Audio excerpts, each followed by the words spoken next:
우리 하나님의 말씀 출애굽기 15장 1절 말씀입니다. 우리 하나님의 말씀 구약 성경 출애굽기 15장 1절 말씀입니다. 차이신 줄 알고 봉독 드리겠습니다.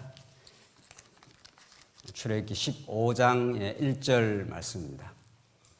이때 모세와 이스라엘 자손이 이 노래로 여호와께 노래하니 일렀으되 내가 여호와를 찬송하리니 그는 높고 영화로우시며 말과 그 탄자를 바다에 던지셨음이로다. 여호와는 나의 힘이요 노래시며 나의 구원이시로다. 그는 나의 하나님이시니 내가 그를 찬송할 것이요 내 아버지의 하나님이시니 내가 그를 높이리로다. 여호와는 용사시니 여호와는 그의 이름이시로다. 3절까지 우선 봉독 드렸습니다. 우리는 지금 출애굽기에 기록된 하나님 나라 언약의 성취 사건을 우리가 살펴가는 가운데 오늘은 단락이 바뀌는 매우 중요한 그 기점에 저희들이 와 있고 오늘 15장 내용을 지금까지 확인한 14장까지 더 좀 멀리 보면 창세기 1장부터 출애굽기 14장까지 전개되어 온 하나님 나라에 관한 언약을 이루어 가시는 여호와 하나님에 대한 오늘 노래가 찬송이 15장에 이제 터져 나오게 되어 있습니다. 이것이 이제 구약 성경 전체에 가장 이제 먼저 나오는 하나님에 대한 노래입니다. 하나님에 대한 찬송이 나오죠. 이제 역사가 진행되는 어떤 한 단원이 마칠 때마다 하나님께서는 그 이제 찬송의 내용, 역사를 통해서 드러내신 또 이스라엘 백성들의 전인격적으로 역사의 경험 속에서 그 하나님의 능력, 하나님의 신실하심, 그 하나님의 헤세드라고 하는 그 언약적 사랑, 그것을 이스라엘 백성들로 하여금 온몸으로 깨닫게 하여 노래 부르는 찬송이 역사의 어떤 단락이 끝날 때마다 그렇게 터져 나옵니다. 그것이 이제 전체적으로 묶어서는 우리 시가서라고 욥 시편 잠언 전도 아가로 구약 역사서의 그 대하 드라마 같은 역사서가 전개되고 이제 전체로 묶어서 이제 시가서가 이제 전개되는 거죠. 오늘 본문의 말씀은 이제 앞으로 욥 시편 잠언 전도 아가서의 그 5대 속성이라고 하는 하나님의 어떠하심, 그 위대한 속성을 오늘은 출애굽기 맥락에서 이제 밝혀주는 거죠. 그래서 결국은 역사와 찬송의 관계, 이것을 우리가 오늘 복음적으로 하나님의 계시의 말씀에 비춰서 잘 깨닫는 것은 정말 하나님을 깊이 있게 우리가 깨달을 수 있고, 여러분과 제가 이 고난 많은 세상에 하나님께 두신 목적과 이유가 확실하게 정리가 되어서 우리가 어떤 고난과 역경이 와도 돌파해 나갈 수 있는 하늘의 양식을 우리가 이 오늘 본문에서 이제 얻게 될 것입니다. 하나는 왜 이 고난 많은 역사의 구비구비를 하나님께서 여러분과 저에게 경험시키고 지금도 그 광야 같은 역사의 현실을 하나님께서 걸어가게 하시는가? 이것이 모든 인생과 역사에 대한 물음입니다. 왜 하나님께서 살아계시고 능력 많으신데 얼마든지 하나님께서 우리를 편안한 길로 또 지금이라도 당장 하나님 나라인 가나안 땅으로 인도해 갈 수 있는 분이 이 정말 사특하고 고난 많은 광야길, 구약식으로 말하면 불뱀과 전갈이 기다리고 있는 길, 대적들이 우글우글 대는 길, 그런 역사의 경험을 하나님께서 경험시키는가? 그 목적이 무엇인가가 오늘 15장에 너무도 잘 나타나 있는 거죠. 이 15장 1절에 이제 이때 모세와 이스라엘 자손이 이 노래로 여호와께 노래하니 일렀으되 이렇게 하면서 여호와 하나님에 대한 노래가 이스라엘 백성이 불렀다. 물론 이스라엘 백성이 전인격적으로 그 하나님을 깨닫고 이제 부르는 노래이긴 합니다. 근데 그 노래의 내용을 하나님께서 역사의 구비구비의 경험과 그 체험의 역사를 통해서 하나님 만들어내신 거죠. 그 노래를, 이 노래라는 것이 우리 인생사에서 얼마나 중요한가. 도무지 우리가 자고 일어나서 아침 햇살이 비치면은 우리가 영적 감각이 떠오른다면은 그 아침 햇살이 우연히 비친 게 아니지 않습니까? 내가 이렇게 살아 숨쉬고 있다는 것도 이거 기적적 사건입니다. 우리 허파가 우리의 그 심장이 이렇게 뛰는 것도 우리가 뛰어라고 명령한 적이 없습니다. 이 기이한 놀라운 역사를 통해서 우리의 영적 감각이 살아있다면은 찬양이 나오겠죠. 노래가 나오는 거죠. 그래서 우리가 즐거운 노래를 부르는 겁니다.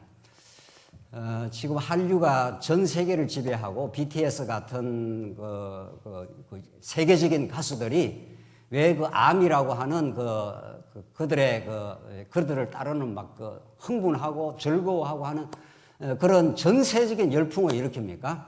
인간은 노래하는 존재입니다. 도무지 인간은 그 내용이 어떠하든 간에 노래하고 즐거워하고 찬양하는 존재로 하나님이 지어놨습니다. 문제는 여호와 하나님의 그 영원한 영광과 은혜를 노래할 것이냐, 세상의 자기 감정을 노래할 것이냐, 그 차이가 이제 현격하게 드러날 뿐인 거죠. 그래서 그 BTS가 전 세계를 우리 코로나 전에 이렇게 그 유튜브를 잠깐 보니까 제가 찬송을 이렇게 생각을 하면서 놀랍게 막 떼창을 하면서 말이죠. 그 뭐 운집하는 수만 명의 군중들이 막 노래를 하는 거죠. 그 순간이 그들에게는 인생의 의미입니다. 그 순간만은 그들에게 어떤 삶의 고난과 방황과 어려움도 그 가수와 함께 막 노래를 부르는 그때가 찬양의 시간, 노래의 시간이 되는 거죠. 문제는 이 찬양의 내용이 그들에게 빗나갔다는 것 뿐인데, 그러나 그만큼 인간에게 이 찬양을 한다든가 어떤 장엄하고 놀라운 세계를 보고 히말리아 산에 뭐 에베레스트 산에 가서 입이 딱 벌어져 가지고 와 하고 그 장엄한 자연의 그 경관을 보고 노래하고 싶은 겁니다. 그래서 사람들은 돈을 버리고 위험을 무릅쓰고 모험을 하고 인간의 모든 분투와 노력들은 결국 최종적으로 어떤 장엄하고 놀라운 어떤 일을 발견하거나 자기가 좀 뭔가 만들어내거나 해서 노래하려고 하는 겁니다. 오늘 이 본문이 그런 거죠. 하나님은 이스라엘 백성들로 하여금 결국 오늘 15장에 나오는 여호와 하나님에 관한 노래를 만드시려고, 그래서 우리 여호와 하나님이 최고, 우리 여호와 하나님의 이름을 영원히 노래하리이다 하면서 하나님께 모든 영광과 존귀와 권세와 능력과 그의 모든 그 은혜의 영광을 돌리게 하시려고 이스라엘 역사가 필요한 겁니다. 그리고 이제 짧게 보면은 이스라엘 백성들에게는 9재앙을 통해서도 안 내주지 않습니까? 하나님께서 마지막 10재앙을 통해서 장자를 쳐버리고 그래서 바로가 이제 놓아줄 수밖에 없는 거죠. 그런 역사적 사건이 이스라엘 백성에게는 그 찬양의 내용이 점점 만들어 가지는 거죠. 바로가 얼마나 강력한 제국입니까? 얼마나 강력한 권력을 가지고 이스라엘 백성을 딱 쥐면은 아주 손아귀에 꽉 쥐고 있는데 절대로 놔줄 리가 없죠. 근데 놔줄 수밖에 없는 그 동기, 그 이유, 그 원인이 뭐냐는 거죠. 그게 6월절 어린 양으로 장자를 쳐버리는 그 죽음의 재앙을 통해서 이스라엘 백성이 나오게 될 때 특별히 모세가 이스라엘 백성들이 얼마나 놀라고 노래를 가지게 됩니까? 그렇죠? 야, 하나님 대단하시구나 이렇게 되는 거죠. 더 나아가서 하나님께서 이스라엘 백성을 이제 해방시켜 나가는데 그들이 블레셋 길로 짧은 길로 갈 수가 가까운 길이 있었습니다. 그러나 하나님께서는 돌려가지고 홍해 앞으로 인도하고 바로의 마음을 강팍하게 했죠. 왜 이렇게 하십니까? 우리가 이미 이전 시간에 확인했지만 오늘은 이 15장 찬송의 내용을 통해서 이제 하나님의 역사의 정점이 뭐냐, 클라이막스가 뭐냐는 거죠. 여러분과 제가 이 고난 많은 세상에 온갖 걸 겪고 온갖 억울한 일, 온갖 어려운 일, 뭐 애매한 일, 뭐 별 이야기, 역사를 우리가 다 경험하지 않습니까? 그걸 자꾸 이렇게 겪어가게 하는 것은 하나님이 우리를 괴롭히려는 게 목적이 아닙니다. 하나님 뭘 우리에게 괴롭힐 일이 있어서 그렇게 자꾸 괴롭히겠냐고요. 그렇지 않습니다. 우리가 이렇게 괴로워하는 것이 하나님의 본심이 아니라, 에가서 말씀이 그렇습니다. 우리가 현상적으로 괴로운 삶을 살아가는데 그것이 하나님의 본심이 아니라고 이 예레미야 애가가 그렇게 발언을 하고 있지 않습니까? 정언을 한단 말이죠. 그러니까 하나님의 본심은 깊은 곳에 있는 겁니다. 여러분과 저를 향하신. 자, 그래서 하나님께서는 이제 홍해 앞으로 인도를 하시고 뒤에는 바로의 마음을 강박케 해서 막 밀고 들어오지 않습니까? 그걸 우리는 진퇴양난이란 말이죠. 죽었다. 그래서 이스라엘 백성들이 얼마나 모세를 원망을 했습니까? 그러니까 이런 걸 우리가 어느 신학자가 그랬어요. 하나님이 인도해 가시는 그 광야길은 합법적인 불평이라는 거예요. 그 말이 되는 거죠. 앞에는 홍해바다, 뒤에는 막 바로를 막 추동을 시켜갖고 막 밀고 들어오니까 뭐 당장 죽을 것 같단 말이죠. 그러니까 눈에 보이는 건 모세밖에 안 보이잖아요. 이 모세야, 우리를 왜 죽이려고 데리고 왔냐? 이렇게 막 원망이 터져나와요. 한편 이해가 가능한 겁니다. 그러나 근본적으로 본질적으로 여호와 하나님을 모르는 불신앙인데, 그런데 모세에게 하나님께서 믿음을 이미 주셨고 많은 경험을 통해서 너희는 가만히 있어 여호와 하나님이 하시는 일을 봐라, 구원을 보라, 이렇게 됐지 않습니까? 여호와 하나님이 싸우시리니, 이 라함이라고 하는 여호와 하나님이 싸워준다, 너희들 대신해서 바로의 군대를 전부 물매장 시켜버릴 것이다, 이런 거죠. 그래서 진짜 홍해바다가 눈앞에서 갈라지는 이 기적이 일어납니다. 죽었구나 싶었는데 사는 길이 열리는 거죠. 이 드라마 같은 하나님의 언약 성취의 역사, 이것은 오늘 출애굽기에만 나타나서 이 놀라운 15장의 찬양을 만드는 게 아니라 오고 오는 모든 언약 백성들에게 적중되고, 여러분과 제 지난 일주일 동안 지난 모든 역사가 찬송을 노래하기 위해서 지금 가고 있는 중이죠. 네, 더러더러 중간에 찬송이 터지기도 하고, 궁극적으로는 새하늘과 새 땅에서 영원히 노래 부를 겁니다. 우리 하나님 최고. 우리 하나님 아니면 우리는 살 수가 없었습니다. 우리 하나님은 은혜로 살았습니다. 우리의 허물과 죄를 온전히 다 덮어주었습니다. 이렇게 되는 거죠. 오늘 15장 이 내용을 우리가 살피면서 우리가 약간 지금 우리가 인문학적인 한번 검토를 해보십시다. 인문학이라는 게 있는데,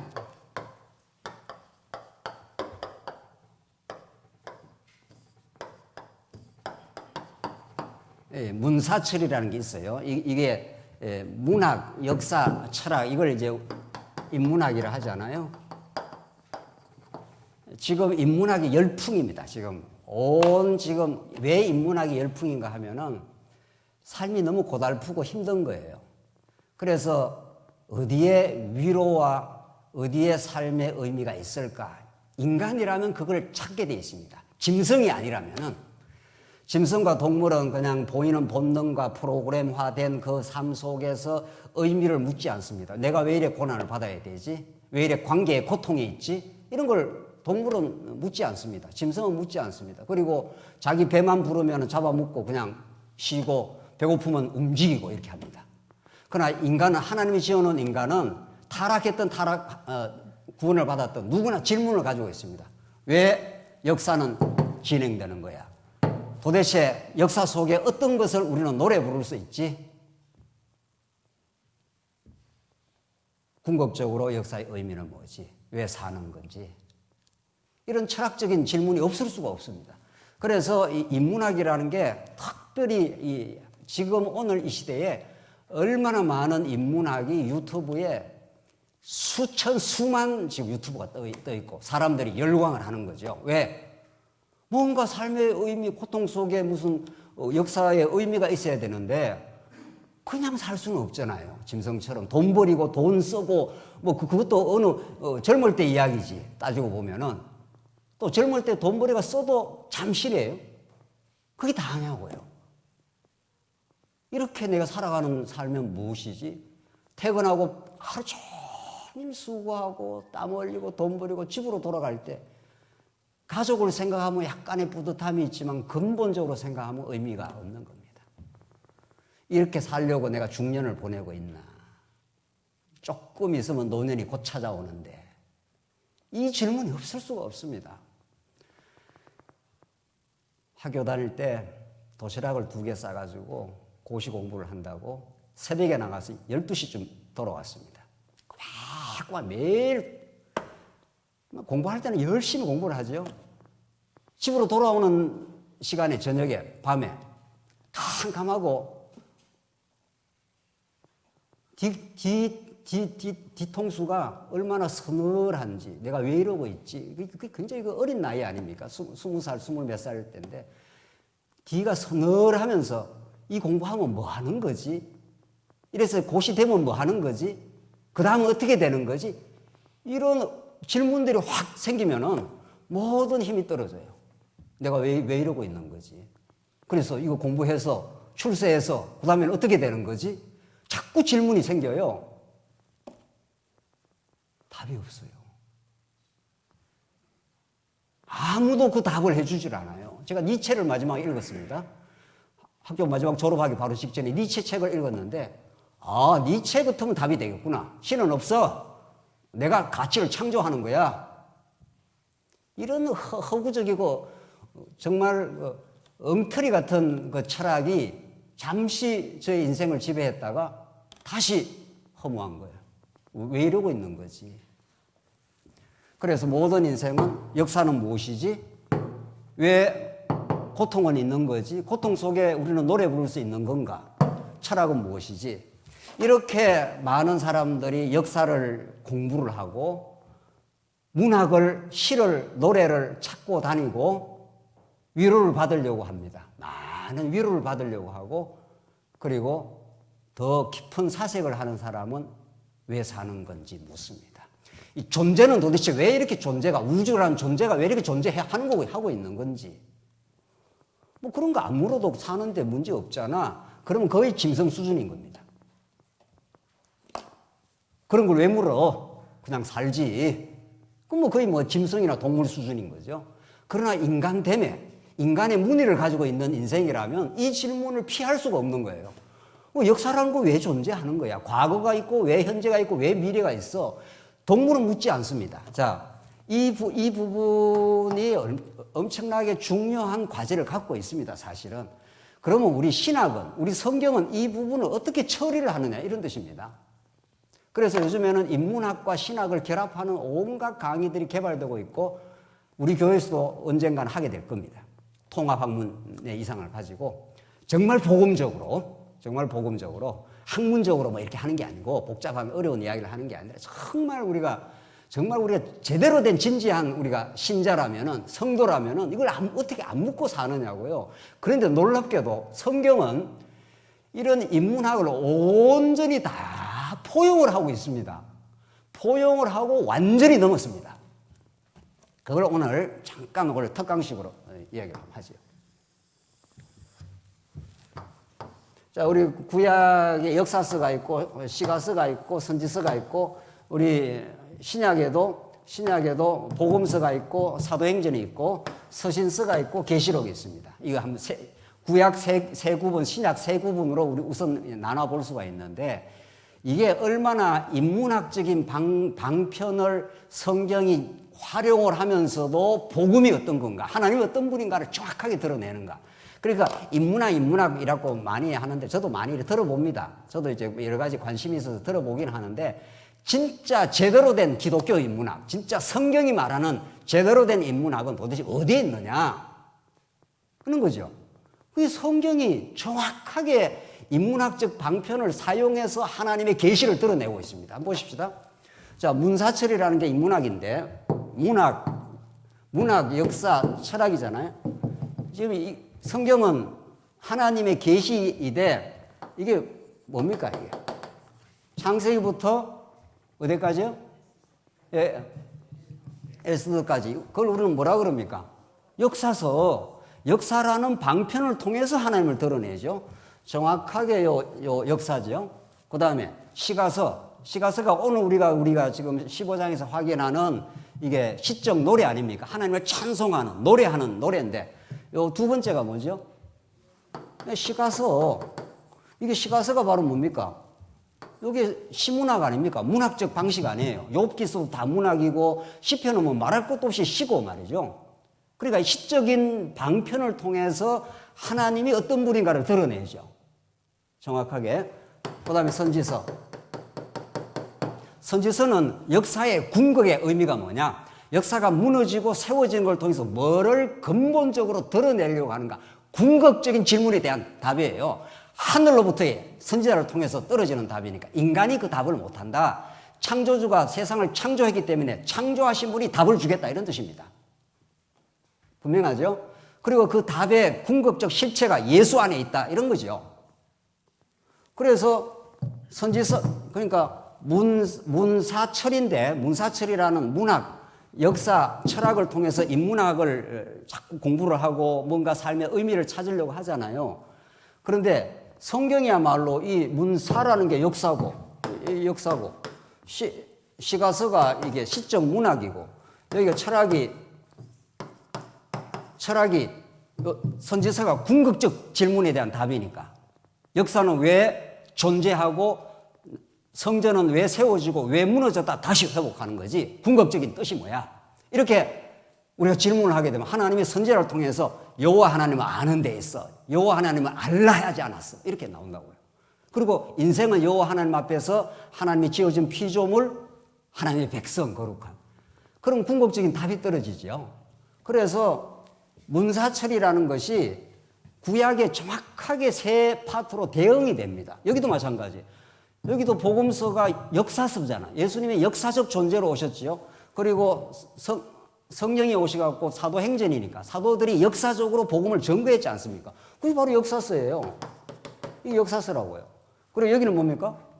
서신서니까 서신서가 전부 사도 바울, 베드로가 문학적인 글을 통해서 지금 성도들을 위로하고 하나님이 어떠신 분인가를 논문을 쓴 게 아닙니다. 딱딱한 논문을 쓴 게 아니고 아주 간절한 감정을 담아가지고 내가 온유한 마음으로 너에게 매를 가지고 가랴 온유한 마음으로 가지고 가랴 이러면서 막 그 시적인 노래를 터져가면서 로마서에서 깊도다 하나님의 지혜와 지식에 부여하며 누가 그에게 하나님께 알려줘서 우리 뜻을 깨달았느냐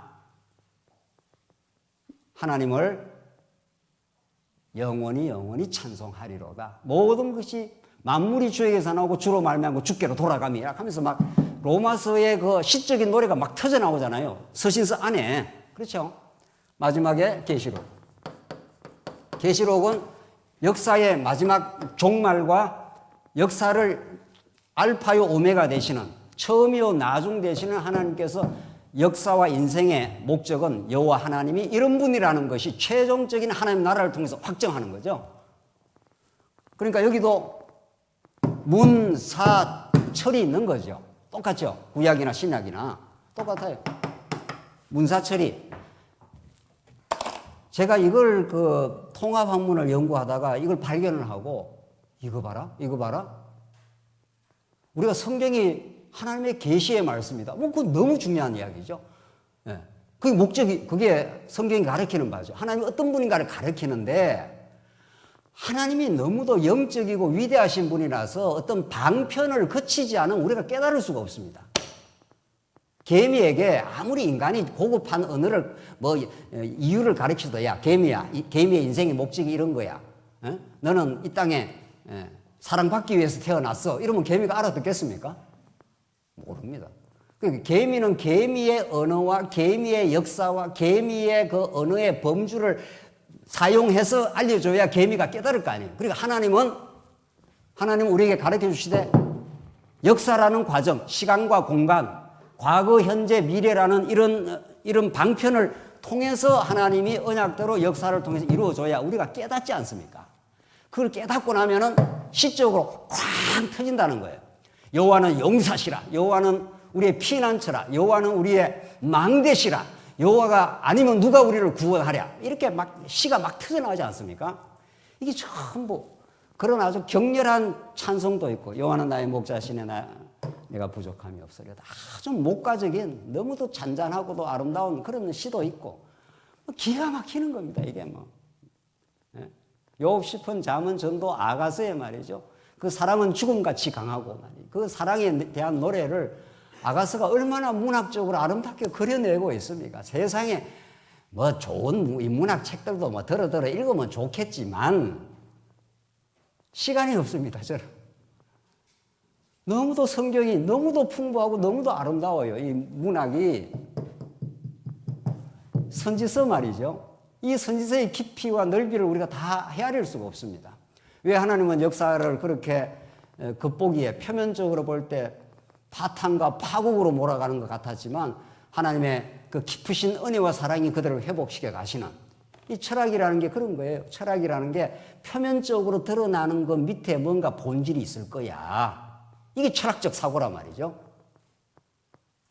하나님은 그런 사고도 다 사용하셔서 보이는 것은 잠깐이요 보이지 않는 것은 어떻게 해요?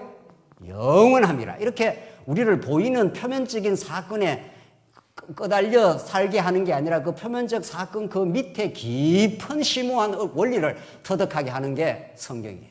자, 이런 역사서, 시가선지서, 역사서, 선지서, 계시록 이런 것들이 문사칠이라는 이 방편을 사용해서 성경을 기록하고 이 방대한 66권을 기록했으니까 그 신학의 깊이, 이 복음의 깊이와 넓이를 우리가 얼마나 향유할 수 있냐고요. 여러분과 제가 오늘 이런 자리에 있는 겁니다.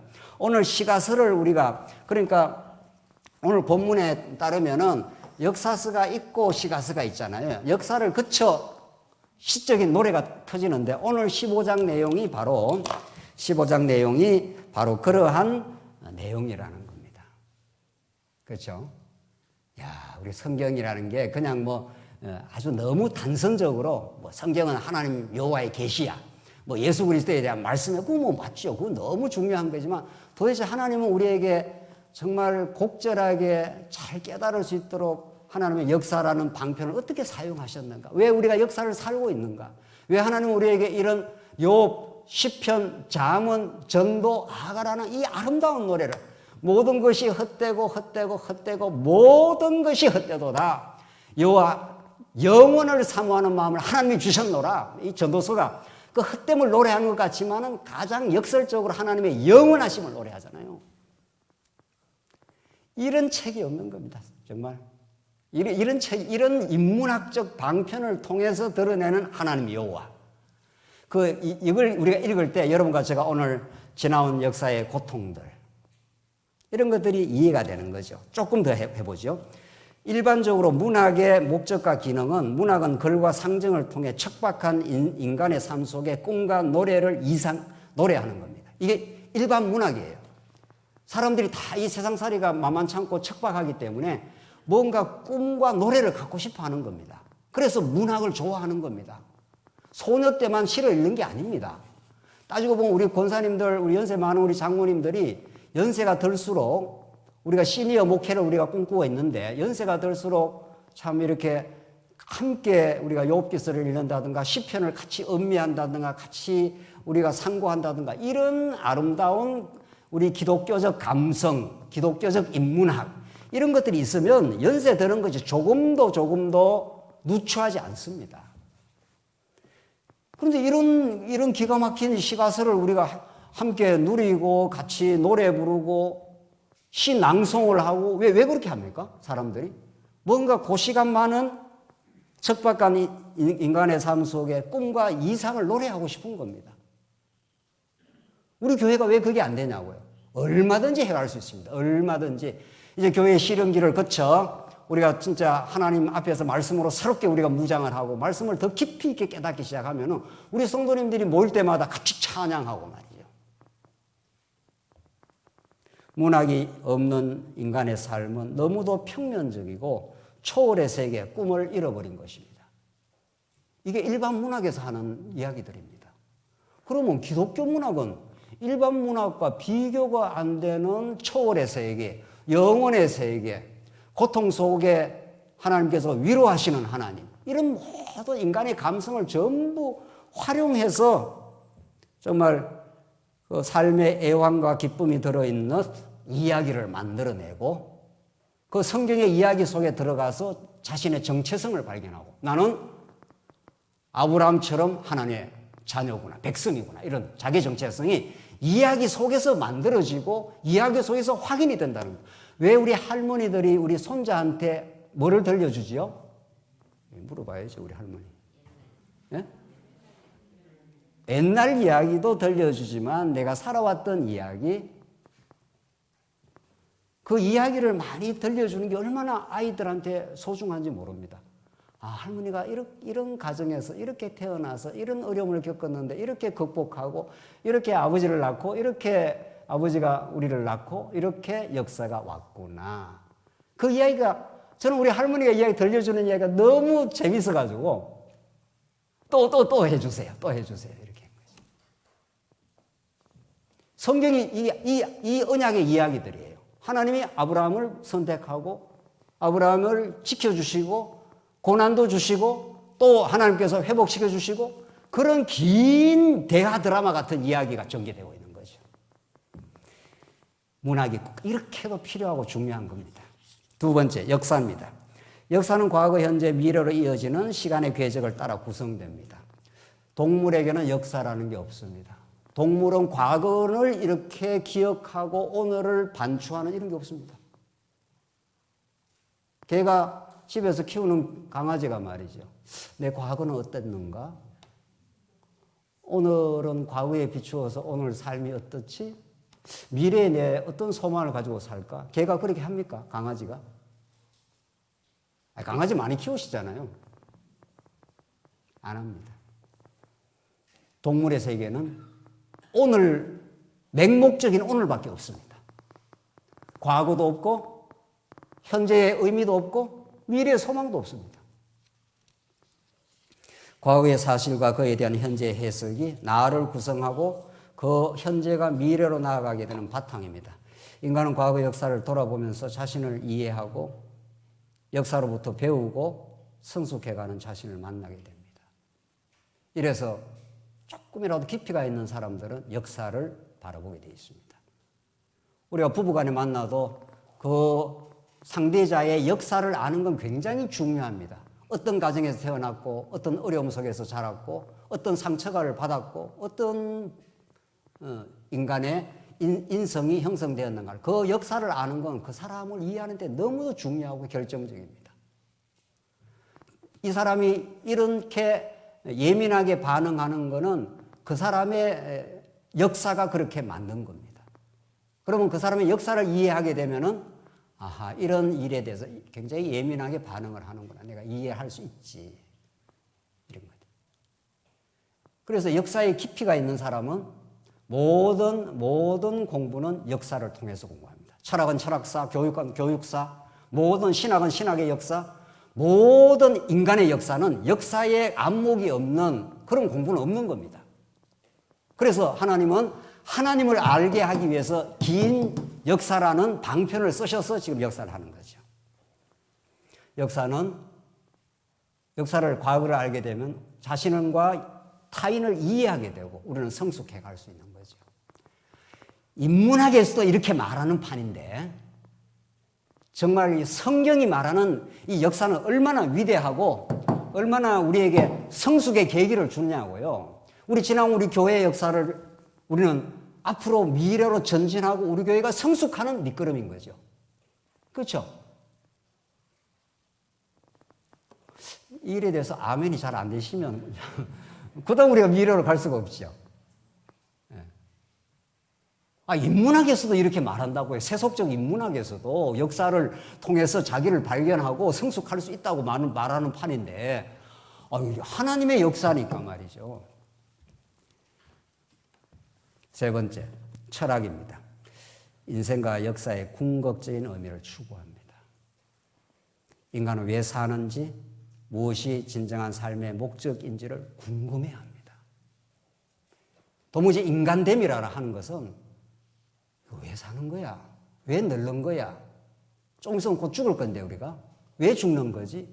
이런 질문을 진지하게 안 하고 신앙생활을 한다. 이건 너무 불행한 사태입니다.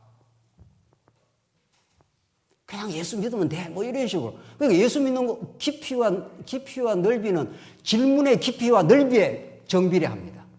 왜 내가 이렇게 하고 있는 거지? 왜 내가 가족을 꾸려가지고 이렇게 고생을 하고 있는 거지? 그에 대한 근본적인 질문이 지금 생기는 거죠. 부단하게 근원적인 존재와 가치를 추구하고 질문합니다. 철학은 그냥 살아가는 인간에게 근본적인 질문을 던집니다. 그냥 사는 거야. 뭐 그런 질문 하지 마. 왜 질문 안 합니까? 그냥 사는 겁니까? 아닙니다. 무언가 뜻이 있어서 우리는 사는 겁니다. 그 질문이 우리로 하여금 예수님이 많은 질문을 던집니다. 너희는 나를 누구라 하느냐? 이렇게 예수님이 딱 질문을 던집니다. 예레미야라 합디다. 누구라 합디다. 그런 거죠. 엉터리 답한 거죠. 많은 사람들이. 우주는 왜 존재하는지, 역사의 목적은 어디에 있는지 등등. 이것들은 도무지 우리가 인간이라면 하나님이 지은 피조물이라면 당연히 던져야 될 고급한 질문이고 아름다운 질문이고 성경은 그 질문에 답을 해줍니다. 왜 너희들이 망한 줄 알아? 왜 다시 회복되는 줄 알아?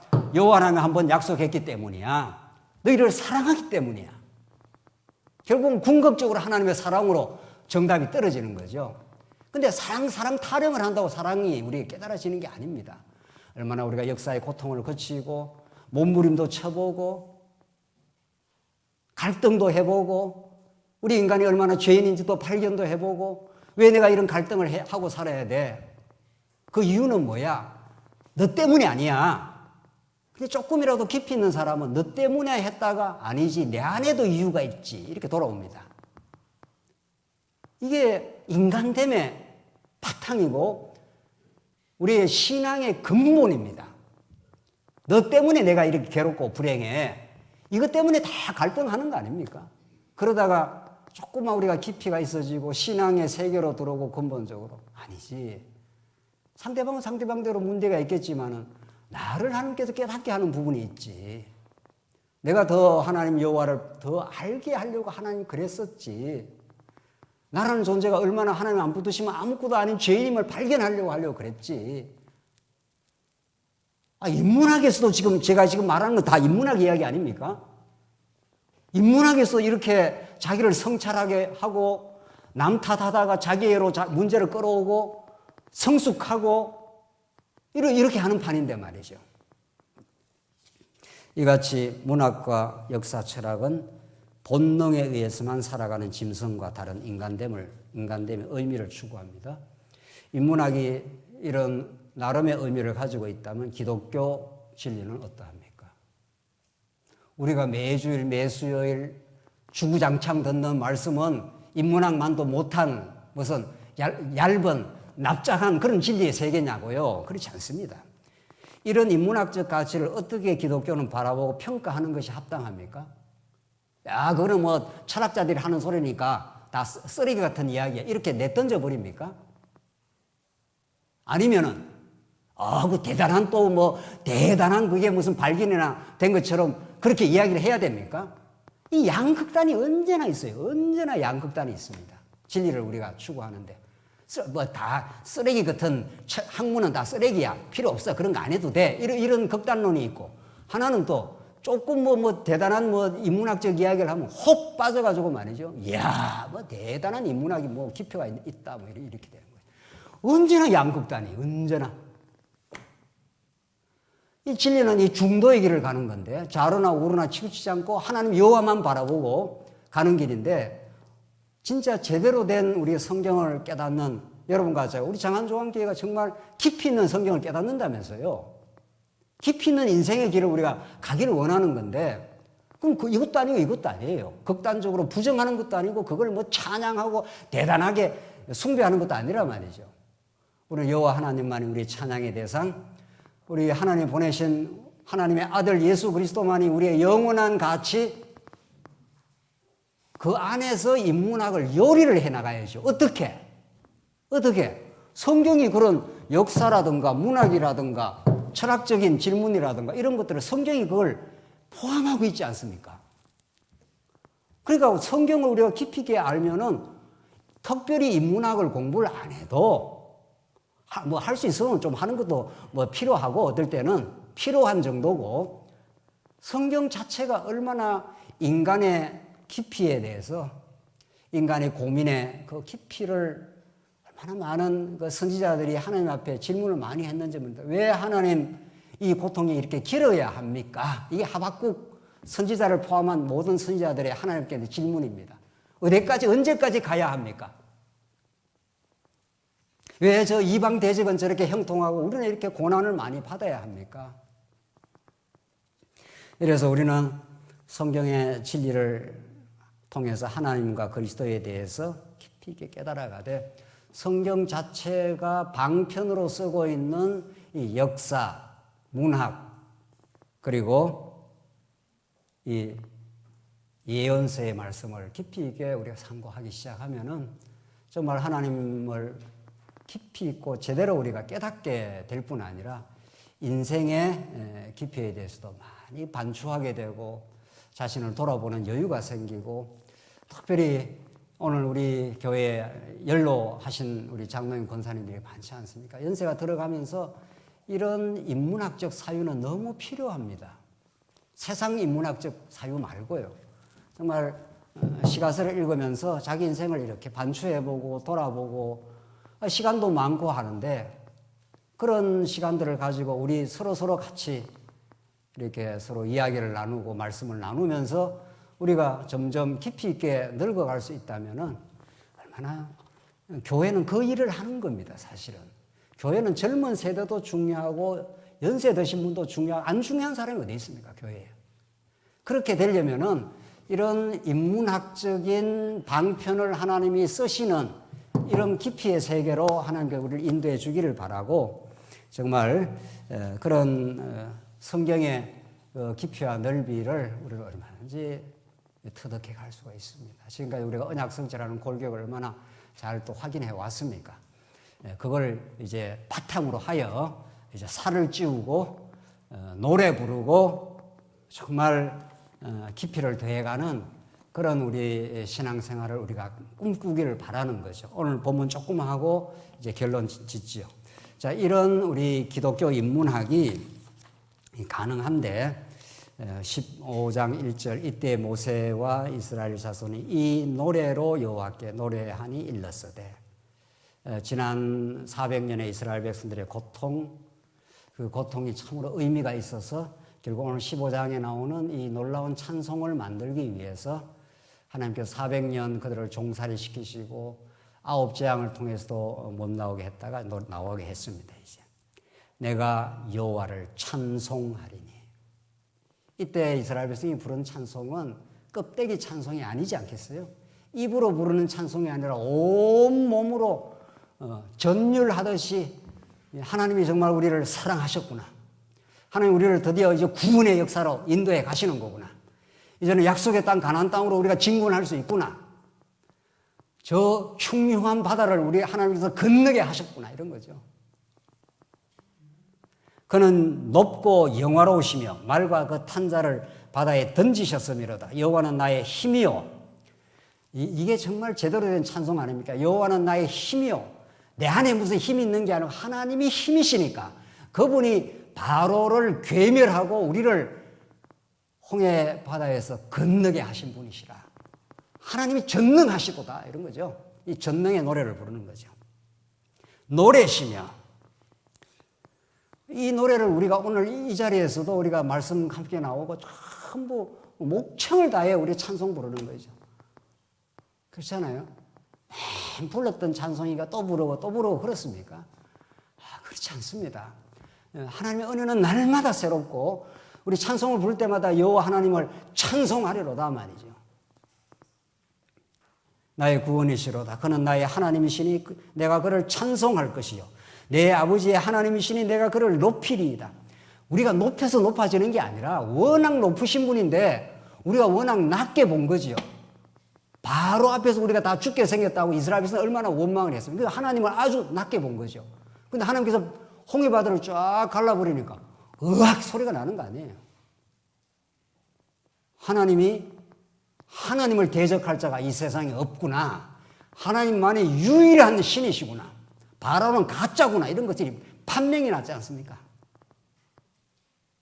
3절 여호와는 용사시니, 이 용사신이 참 이게 여호와에 대한 별명이 너무 많습니다. 여호와는 선한 목자시니, 이럴 때는 양떼들을 보호하시고 인도하시고 먹이시고 한다는 그런 목자의 이미지를 가지고 하는 거고, 오늘 본문은 용사시니, 이 히브리어로 밀하마인데 앞에서 우리가 여호와께서 싸우신다 할 때가 원어가 똑같습니다. 하나님이 싸우시는 분이시다 이런 뜻이에요. 누구를 위해서? 우리를 위해서 대신 싸워주신다. 지난 시간 우리 이거 나누었지 않습니까? 하나님이 대신 어떻게 싸우는가? 광야에서 싸워주시고 가나안 땅 여호수아 그 시대도 이방 대적들과 싸워서 그들을 괴멸시키고 다 물리치고 가나안 땅을 정복 전쟁에서 승리케 해주시는 여호와는 용사시다.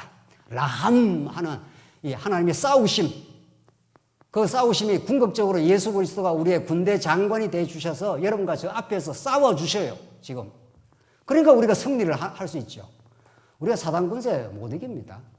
언제든지 파고듭니다. 우리는 말씀에서 조금만 우리가 멀어지기 시작하면은 당장 탐욕, 염려, 걱정 막 휘둘리는 게 우리 인생입니다.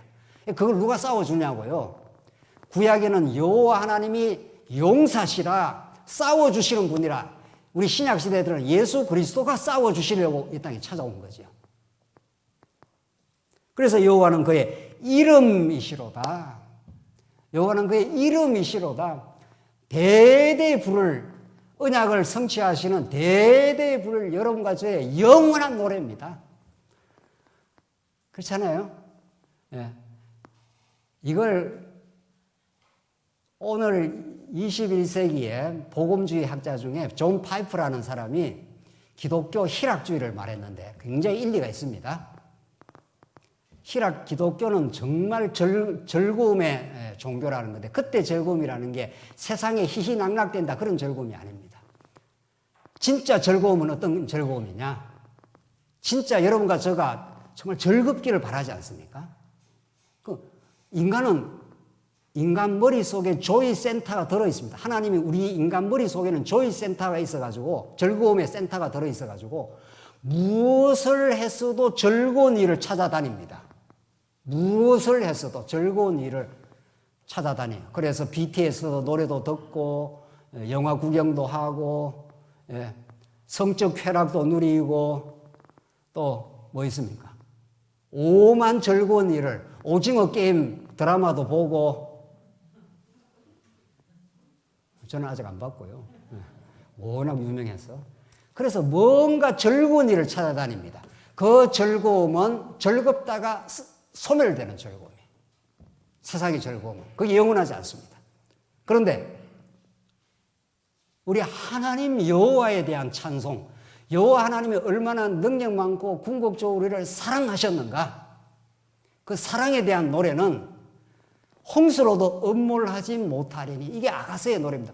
홍수가 막 밀려와도 그 사랑의 불을 끄지를 못한다는 거예요. 왜냐하면 그게 영원히 타오르는 불이기 때문에. 그래서 여러분들 보십시오. 여러분들이 진짜 행복해지려면 한번 실험을 해보십시오. 남편이 영원히 노래 부르던가 남편에 대해서.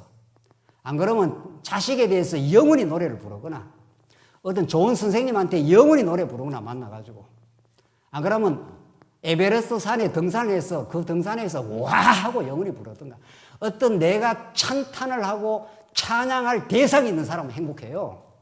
존 파이프가 그걸 말한 거예요. 하나님은 영원히 경배받으실 분, 영원히 찬송받아도 끝이 없기 때문에 영원히 우리가 천국 가서 노래를 부른다는 거예요. 자, 그러면 우리는 맨 하나님만 노래 부르면 우리는 손해 아니냐? 하나님은 무슨 이기적인 분이라서 자기를 맨 나를 찬양해라. 그러냐고요. 이사야서에 뭐라고 되어 있는가 하면은 하나님이 우리를 창조한 건 나의 찬송을 부르게 하려고 찬송을 부렸다. 이사야서에 아예 그렇게 나와요. 이사야 43장인가요? 네. 그러니까 우리는 매 찬송 부르고 하나님은 찬송받아 좋고 우리는 뭐 찬송 부르는 우리가 뭐 시큰둥한가? 그렇지 않습니다. 그렇지 않습니다. 여러분이 정말로 사모하고 좋아하고 정말 찬양을 돌릴 만한 찬양까지는 안 되더라도 굉장히 좋아하는 분을 만나서 그 분에 대해서 막 이렇게 즐거워하고 해보십시오. 쉽게 말해서 남편이 참 자기를 잘해준다 칩시다. 그럼 남편이 최고 이러면은 남편만 좋습니까? 안 그렇습니다. 사실은 그렇게 최고라고 하는 사람에게 가장 즐거움이 솟구칩니다. 우리 아이가 학교에서 공부를 잘했다 싶다. 우리 아이 최고.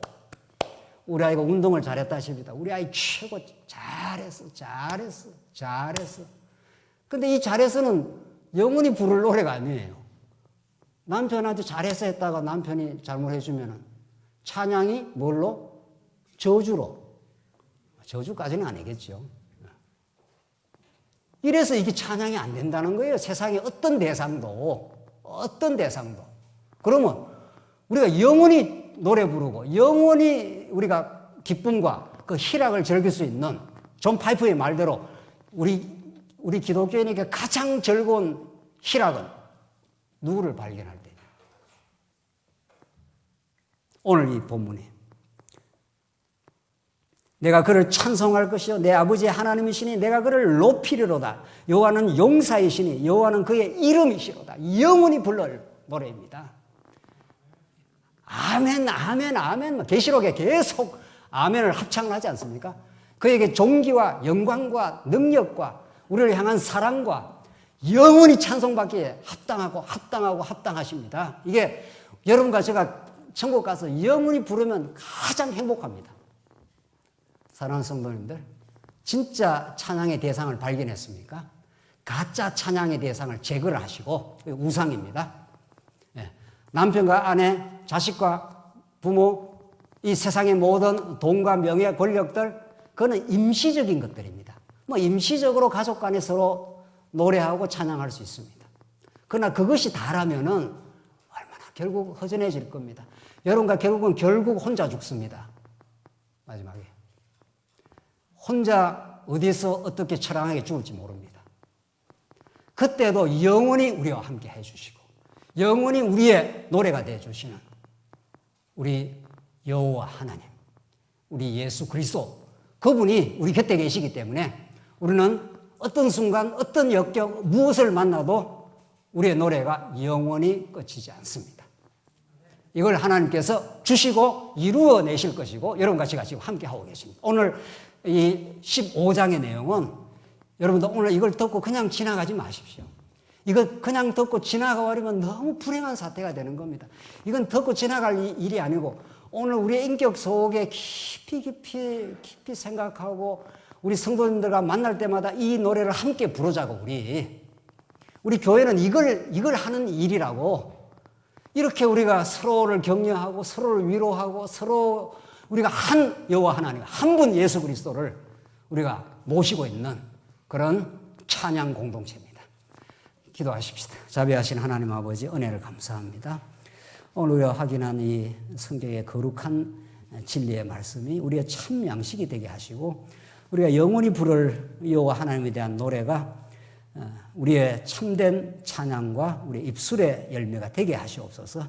그래야 이전의 모든 원망과 불평들이 찬양으로 빨려 들어오게 하시고 우리 모든 성도님들이 지나온 교회의 여러 시련들을 통해서 더 깊이 우리가 성숙하고 우리 하나님을 더 높게 찬양케 하시옵소서. 예수 그리스도의 이름으로 기도하옵나이다. 아멘.